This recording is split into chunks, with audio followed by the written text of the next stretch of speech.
İran futbol arenalarında söğüş sövmek, keçici bir öfke ya da tribün heyecanı değildir. Bu mesele köklü ve yapısal bir sorundur. Bu iğrenç olan ırkçı söğüş sövmek kültürü debi, özellikle Persepolis ve Fars takımları tarafından başlandı ve iller boyunca kulüp yöneticilerinin sessizliği ve devlet kontrollü medyanın kömeğiyle normallaştırıldı. Eşek Borata biz! Eşek Borata biz!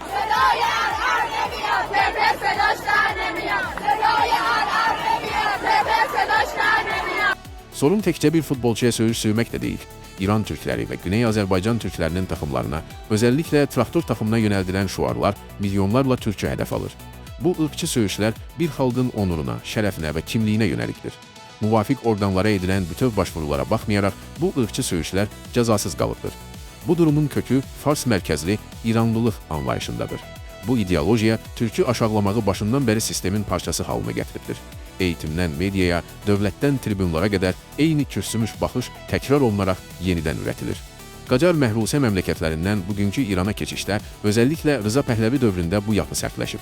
Beləcə, Fars mədəniyyəti burucu bir mədəniyyət kimin, Türk isə mədəniyyətin yıxıcısı olarak sunulubdur. Həqarət və aşağılama beləliklə dövlətin sistematik bir aracına dönüşübdür.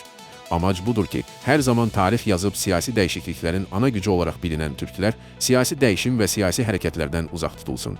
Belə bir durumda Türkler değişiklik yaratmak yerine savunma pozisyonuna keçib ve sürekli özlerini aşağılamalar ve iftiralara karşı müdafi etmekle enerjileri boşa çıxır.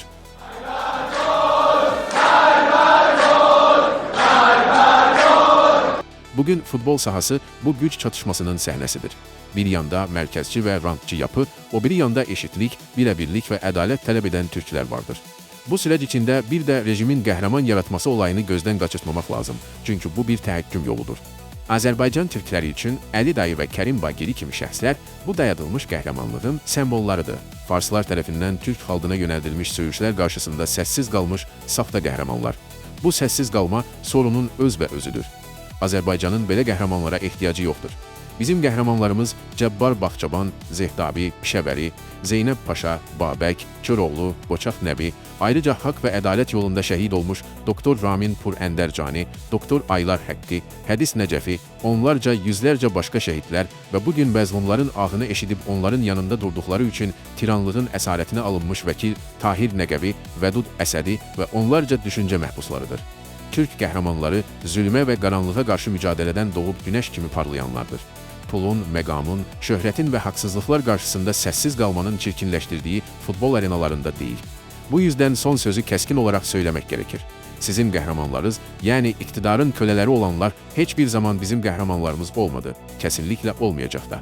Bizim qəhrəmanlarımız özgür düşünceli ve azad ruhlu insanlardır.